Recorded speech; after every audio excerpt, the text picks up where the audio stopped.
D'une part, il faut inscrire ça dans le contexte général de la paix en Casamance, ou précisément de la crise en Casamance. Et d'autre part, de comment des protagonistes essayent de gérer une ressource, notamment une ressource forestière qui concerne Brofay. Sur l'aspect général de la paix en Casamance, je voulais souligner ceci. Premièrement, il faut considérer que c'est un conflit très circonstancié dans un contexte où il existe une forêt et dans un contexte où cette forêt est pillée depuis plus de 30 ans. Par ailleurs, par tous les protagonistes, mais j'y reviendrai sur le deuxième point. Et par conséquent, il y a quelque chose de très rude entre des villageois et évidemment des gens qui sont des coupeurs de bois et qui ont installé une crise permanente avec évidemment des accusations de complicité, y compris de nos forces de sécurité et de défense. Ça me paraît très important de relever le fait que c'est une crise circonstanciée et qu'elle n'a pas valeur d'une crise générale sur toute la Casamance.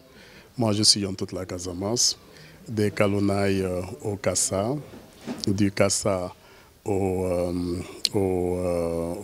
Blouf, au Fogny, et sans compter les Caronnes. Bon, ce qui se passe en ce moment dans les Bayottes est quelque chose de très circonstanciel et je crois qu'il faut évaluer ça comme un élément très spécifique d'une crise entre des protagonistes qui décident de régler à leur manière leur compte pour le contrôle d'une ressource forestière qui concerne Brofay. Ça, c'est le premier élément. Le deuxième élément, sur justement cette forêt. Ce qu'il faut dire et que les gens ne disent pas assez souvent, c'est que le pillage de la Casamance est un pillage systématique.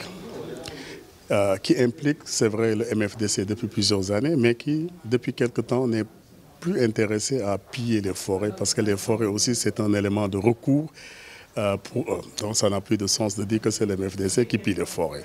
Ceux qui pillent les forêts, il faut avoir le courage de le dire, c'est notre administration, à travers ses différents services décentralisés, précisément les services de sécurité et de défense, l'armée, j'ai eu le temps d'écrire tout ça, les sapeurs-pompiers, la gendarmerie, bon, qui ont des membres de l'armée quand même, la police, ce sont ces gens qui pillent la forêt. Et il faut que, je crois, l'État regarde son fonctionnement interne et comment ces services interviennent dans la gestion des ressources. Et je fais une conclusion majeure. Je crois qu'en Casamance, en ce moment, il y a d'une part un processus de paix qui bat de l'aile, mais qui reste quand même assez confirmé, quelles que soient les négociations de l'État avec le Front Nord et quel que soit le fait que le Front Sud est laissé en rade. Mais on peut considérer que globalement, aujourd'hui, il y a une paix qui est une paix relativement constatée, même si c'est une accalmie. Et d'autre part, je crois que l'État doit mettre de l'ordre dans la gestion des ressources. Parce que Brofay n'est qu'un exemple. La forêt de Oukouch, la forêt de Efok et toutes ces forêts qui sont en Casamance sont sur le même mode de gestion et de prévarication. Et des acteurs se battent à voir comment on les utilise. Je crois qu'il revient à l'État, au moins au niveau de son administration interne, de regarder qui fait quoi en Casamance, parce que tout le monde sait qui fait quoi en Casamance. Hein. À partir du moment où nous faisons une évaluation objective des acteurs propres de l'État, à partir de ce moment, je crois qu'on peut s'interroger sur les autres acteurs. Ils sont très nombreux et malheureusement, on n'a pas souvent le temps de dire très exactement qui sont les principaux responsables de cette crise. Donc pour moi, ce qui s'est passé récemment, c'est une question de règlement de compte. J'ai écrit partout ailleurs que le MFDC n'a rien à voir avec ça. Ce n'est pas le mode opératoire du MFDC pour tous ceux qui connaissent le MFDC. Et le MFDC, de toute façon, n'a aucun intérêt à ce que des forêts soient stratégiquement pillées parce que ce sont des zones de repli. Alors pour le reste, je crois qu'il faut encore avoir une évaluation plus objective et plus pragmatique de ce qui se passe avec des services de l'État qui ne se comportent pas comme ils devaient se comporter. D'où l'urgence pour l'État de regarder un peu cette question extrêmement importante qui va mettre le feu en Casamance.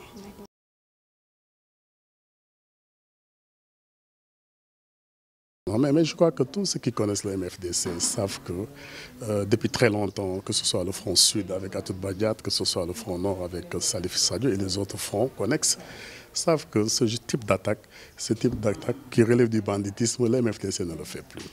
Moi, tous ceux qui me connaissent savent ma position sur les MFDC. Donc, je suis très, très transparent sur cette question.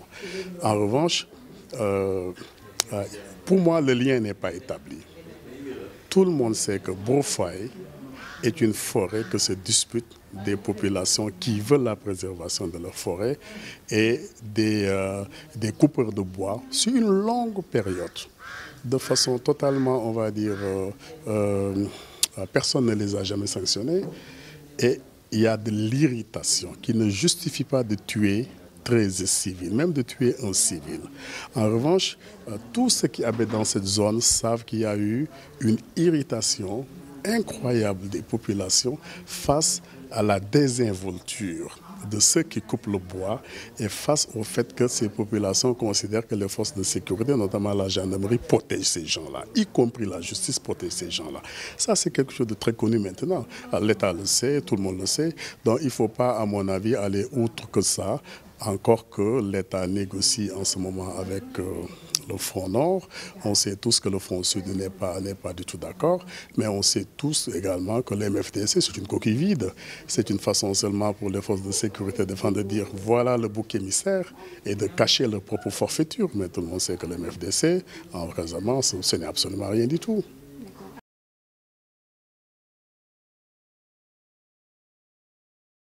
Non, mais je crois que les choses étaient claires dans le sens où des communiqués sont sortis provenant des villageois de Brofay. Et moi, j'ai lu, par exemple, un communiqué qui était daté du 7 décembre, donc qui était absolument antérieur aux événements. Et dans le communiqué ou dans la relation des faits, voilà que les villageois expliquent comment les coupeurs de bois arrivent dans la forêt, comment on les a pris, comment on les a remis à la gendarmerie, comment il y a eu des intercations qui ont abouti à une plainte des gens qui coupaient le bois et comment on s'est retrouvé avec des villageois eux-mêmes qui se sont retrouvés en prison. Ça, c'était clair. Et les gens ont écrit noir sur blanc que si des gens rentrent dans cette forêt, on va les tuer. Il n'y a rien, qui tombe du ciel. Il y a un processus de contradiction aiguë qui a opposé des protagonistes dans la gestion de cette ressource et qui a abouti à cette horrible tuerie. Mais cette horrible tuerie n'est pas quelque chose qui est nouveau. Et pour les forces de sécurité et de défense et pour les populations qui habitent dans cette zone. Parce qu'en fait, à plusieurs reprises, il y a eu des avertissements pour que les gens ne touchent pas cette forêt. Quand vous avez des centaines d'hectares, les eaux et forêts ne sont pas outillées pour protéger cette forêt-là. Il faut savoir, pour ceux qui connaissent cette forêt, il faut savoir quelle est la nature de cette forêt. C'est une forêt qui est extrêmement touffue, malgré le fait qu'elle a subi beaucoup de prévarications, beaucoup de bradages, mais qui reste encore une forêt extrêmement dangereuse.